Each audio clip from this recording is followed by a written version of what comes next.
ఎన్నికల కమిషన్ యొక్క ప్రతిష్టకు భంగం కలిగే విధంగా వ్యవహరించడం జరిగింది. దీన్ని తీవ్రంగా ఖండిస్తూ ఉన్నాం. ఒక మామూలు మనిషి కూడా అటువంటి పొరపాటు చేయడు. ముఖ్యమంత్రి హోదాలో ఉన్నటువంటి వ్యక్తి, ఇతరులకు ఆదర్శంగా ఉండాల్సినటువంటి వ్యక్తి తెలిసి కావాలని ఈరోజు జూబ్లీ హిల్స్లో ఉప ఎన్నికలు జరుగుతున్నాయి. అటువంటి నియోజకవర్గంలోని అంతర్భాగమైనటువంటి యూసుఫ్గూడలో సన్మానం పేరిట సినీ పరిశ్రమకు సంబంధించినటువంటి ఆ కార్మికుల సన్మానం పేరిట చాలా దిగజారినటువంటి మాటలు మాట్లాడడం జరిగింది. దీన్ని తీవ్రంగా ఖండిస్తూ ఉన్నాం. ఈ విషయం ముందు తెలిసినటువంటి మేము ఎలక్షన్ కమిషన్ దృష్టికి కూడా మొన్ననే తీసుకురావడం జరిగింది. ముఖ్యమంత్రి గారు పెట్టబోయేటువంటి బహిరంగ సభ ఎన్నికల కోడ్ ఆఫ్ కండక్ట్ ఉల్లంఘన కాబట్టి దాన్ని అడ్డుకోవాలనేటువంటి విజ్ఞప్తి కూడా చేయడం జరిగింది. కానీ ముఖ్యమంత్రి గారు మాత్రం స్వయంగా అక్కడ ఉండేటువంటి ఓటర్లు నియోజకవర్గ వాస్తవ్యులే, వారు ఏర్పాటు చేసినటువంటి గ్రౌండ్ ఆ నియోజకవర్గానికి సంబంధించిందే. మున్సిపల్, పోలీస్, రెవెన్యూ అధికారులందరూ కూడా ఎన్నికల కోడ్ అమల్లో ఉన్నటువంటి సమయంలో ఆ ప్రాంతానికి సంబంధించినటువంటి అధికారులందరూ కూడా ఎలక్షన్ కమిషన్ పరిధిలో ఉండి పనిచేస్తారు. వాళ్ళను దుర్వినియోగం పరిచి ముఖ్యమంత్రి ఈ సభను ఏర్పాటు చేసి ప్రజల్ని, నియోజకవర్గ ఓటర్లను, సభకు వచ్చినటువంటి వాళ్ళను మభ్యపెట్టి ఓట్లు వేయించుకునేటువంటి ప్రయత్నం చేసిండు.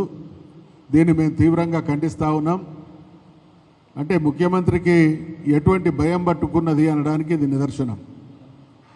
ఏ సర్వేలు చూసినా, ఎవరిని అడిగినా జూబ్లీ హిల్స్ నియోజకవర్గంలో కాంగ్రెస్ పార్టీ ఓటమి పాలు కాబోతున్నది కాబట్టి, ఈ ఓటమి ఆయన పదవి భ్రష్టత్వానికి దారితీస్తుంది కాబట్టి ఏ రకంగానైనా కూడా ఎంత దిగజారేటువంటి ప్రయత్నం చేసైనా ఎన్నికల్లో గెలవాలనేటువంటి ఒక కురుగిత్తుతో అక్కడ భారీ సభను ఏర్పాటు చేయడం జరిగింది.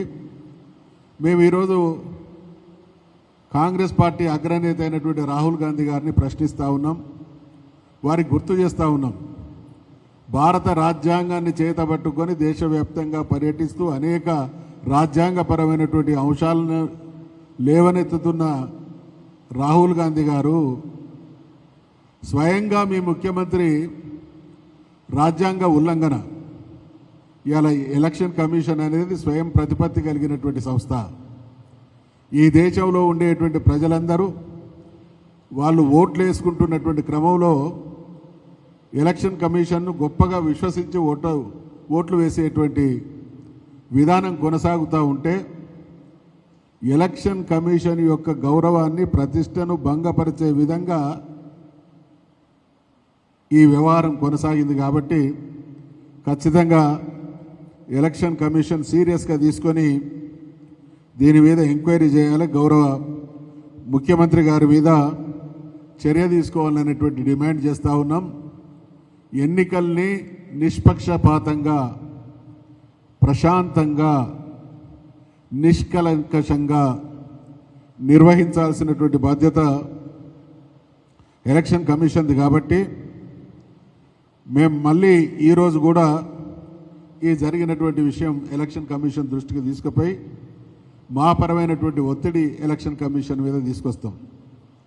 మీ అందరికీ తెలుసు, రోజు పేపర్లో వార్తలు వస్తూ ఉన్నాయి. ఈ నెల అంటే రేపు, ఎల్లుండి 30, 31 అక్టోబర్, నవంబర్ 4-5 తేదీలలో ముఖ్యమంత్రి గారు అధికారికంగా వారు ఎన్నికల ప్రచారంలో పాల్గొనబోతున్నట్టు రోజు వార్తలు వస్తూ ఉన్నాయి. ఒకవైపు ఎలక్షన్ క్యాంపెయిన్లో పాల్గొనబోతున్నటువంటి నియోజకవర్గంలో క్యాంపెయిన్ కంటే ముందే ప్రచారంలో పాల్గొని అధికార దుర్వినియోగానికి పాల్పడి అనేక హామీలు, ఎన్ని రకాలైనటువంటి హామీలు ఇచ్చిందో మనం అందరం చూస్తూ ఉన్నాం. గతంలో కూడా ఆయన ఇచ్చినటువంటి హామీలన్నీ కూడా మనందరికీ తెలుసు. నిన్న ఆయన ఇచ్చినటువంటి హామీలలో సినీ కార్మికుల పిల్లల కోసం నర్సరీ నుండి 12వ తరగతి వరకు కార్పొరేట్ విద్యను అమలు చేస్తాననేటువంటి హామీ ఇవ్వడం జరిగింది. అదేవిధంగా అధికారులను ఆదేశించడం జరిగింది. అసలు ఎలక్షన్ కోడ్ ఆఫ్ కండక్ట్ ఉన్నప్పుడు అధికారులను ఆదేశించేటువంటి అర్హత ఆయనకు లేదు. అక్కడ వాస్తవంగా అధికారం ఎలక్షన్ కమిషన్ది.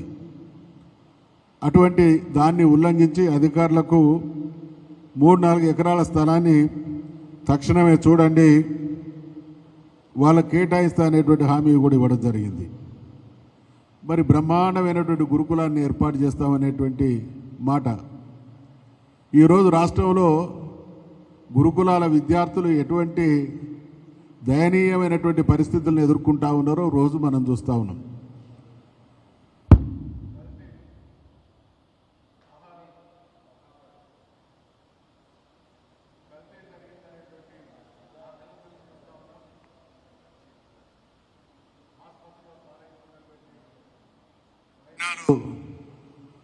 కోకొల్లలుగా కనబడతా ఉన్నాయి. బహుశా తెలంగాణలో గురుకుల విద్యాలయాల విషయానికి వస్తే ప్రతిరోజు ఒకరో ఇద్దరో విద్యార్థులు అస్వస్థతకు లోనై వివిధ కారణాల వల్ల ఆసుపత్రిలో చేరనేటువంటి రోజు లేదు. ఒకవైపు అటువంటి దయనీయమైనటువంటి పరిస్థితులు కొనసాగుతూ ఉంటే మరొక వైపు అంటే ఏదన్నా మాట్లాడవచ్చు, ఓట్లు వేయించుకోవడంలో భాగంగా ప్రజలకు ఎటువంటి ఆచరణ సాధ్య కానీ అమలు చేయనటువంటి హామీలనైనా ఇవ్వాలి, వాళ్ళను వంచాలనేటువంటిదే ముఖ్యమంత్రి హామీల్లోని ఆంతర్యం. అదే క్రమంలో వారు నిన్న ప్రకటించినటువంటి మరో ప్రకటన 10 కోట్ల రూపాయల ఫండ్ ఏర్పాటు చేసి మీ భవిష్యత్తు, మీ పిల్లల జీవితాల్లో కూడా మార్పు తీసుకొస్తానని. అక్కడ సినీ కార్మికులు వేలాది మంది యూసుఫ్ కూడా తదితర ఆ ప్రాంతానికి ఆనుకొని ఉన్నటువంటి ప్రాంతాల్లో ఉంటారు కాబట్టి ఇవాళ ఓటమి అనేటువంటి భయం నీడలా వెంటాడుతున్నది. కాబట్టి దాని నుండి బయటపడడానికి ఇటువంటి టకుటమార, గోకర్ణ, గజకర్ణ విద్యలు ప్రదర్శించడం అనేది ముఖ్యమంత్రి గారికి.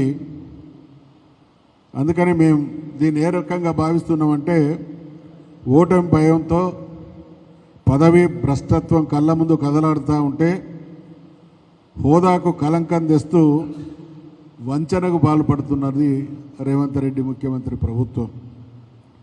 ఇక రేవంత్ రెడ్డి గారికి పెట్టినటువంటి విద్య, వచ్చినటువంటి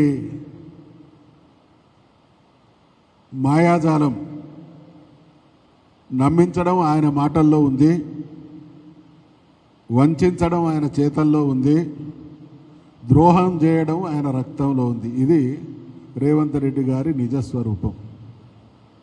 నమ్మించడం, వంచడం, ద్రోహం చేయడం. ఇవన్నీ గడిచిన 2 సంవత్సరాల కాలంగా తెలంగాణలో ఉన్నటువంటి ప్రతి మనిషి అనుభవిస్తున్నటువంటి క్షోభ, బాధ.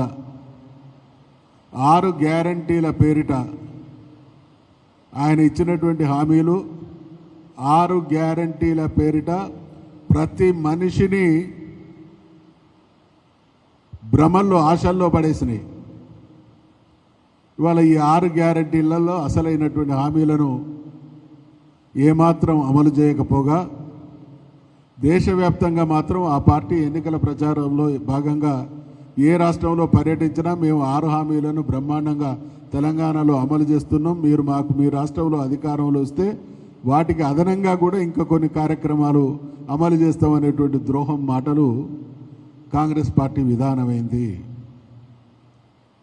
ఇవన్నీ అంటే తెలంగాణ ప్రజానీకం గతంలో కూడా అనేక పార్టీలు అధికారంలోకి రావచ్చు, ప్రతిపక్షంలో ఉండొచ్చు, కానీ ఒక పార్టీ గతంలో అధికారంలో ఉండి అనుభవం కలిగినటువంటి పార్టీ ఇంత మోసపు హామీలు ఇచ్చి ద్రోహం చేసినటువంటి చరిత్ర ఈ దేశంలో ఎక్కడ లేదు. అటువంటి చరిత్రకు care of address Congress party, Congress ప్రభుత్వం, మన ముఖ్యమంత్రి రేవంత్ రెడ్డి గారే.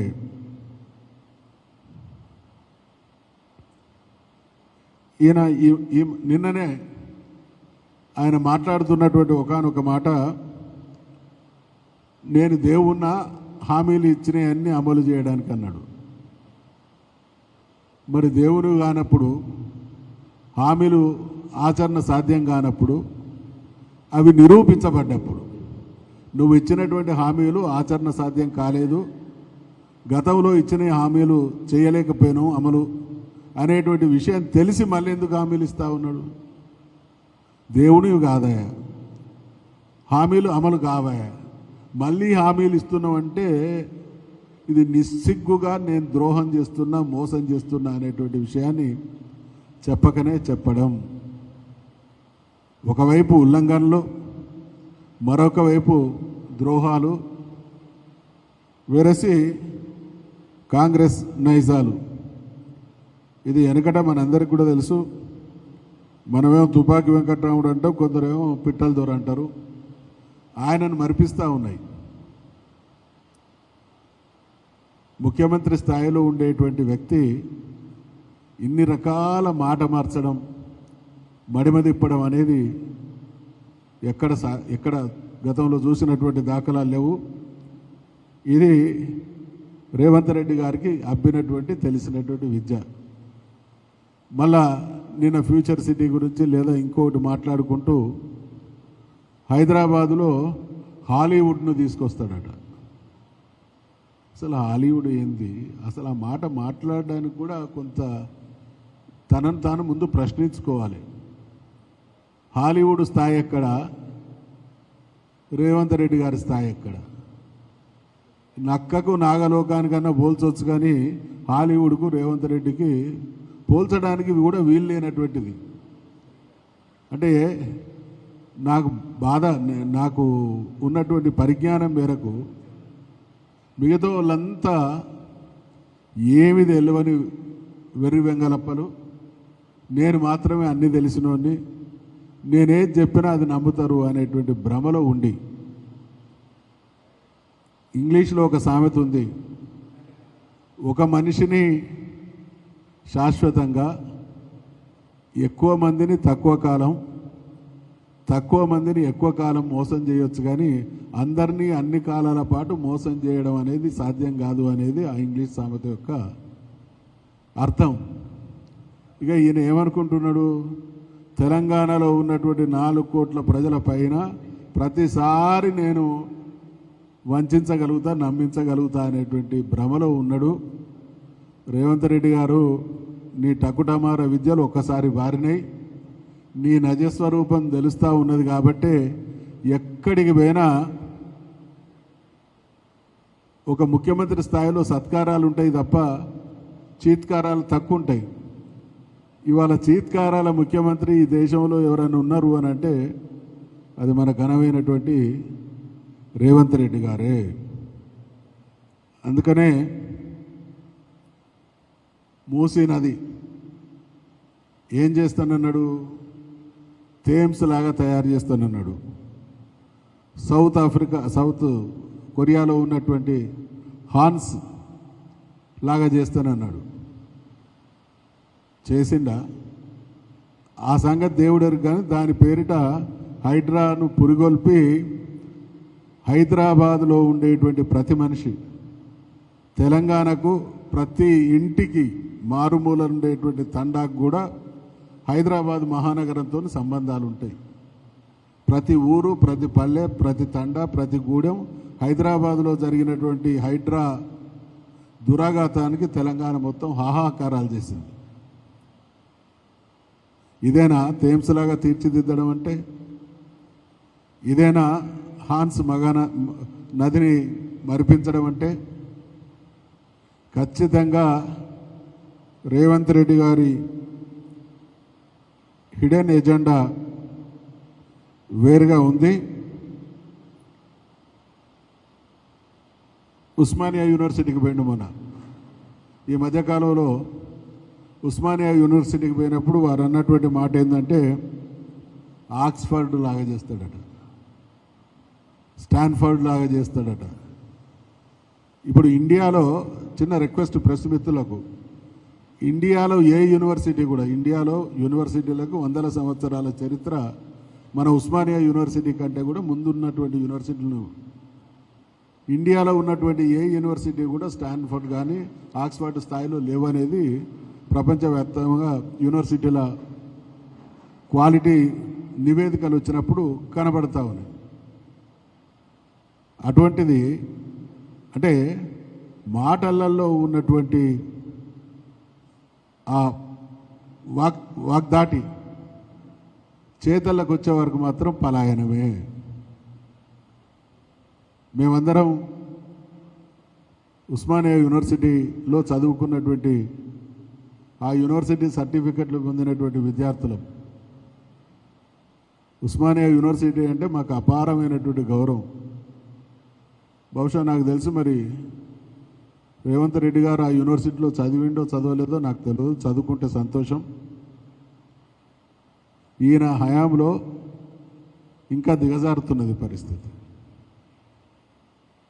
మన యూనివర్సిటీకి పోవడానికి, అంతకుముందు యూనివర్సిటీకి పోవడానికి పోలీసులు బ్యారికేడ్లు అడ్డం పెట్టిందని అన్నారు. ఈయన డబుల్ పోలీసులను పెట్టుకొని యూనివర్సిటీకి పోయిండు. యూనివర్సిటీకి పోవాలంటేనే భయపడేటువంటి వ్యక్తి యూనివర్సిటీని ఆ రకంగా తీర్చిదిద్దాం. హైదరాబాద్కు హాలీవుడ్ని తీసుకొస్తా, న్యూయార్క్, టోక్యో, సింగపూర్, దుబాయ్లతో పోటీ పడతాడట.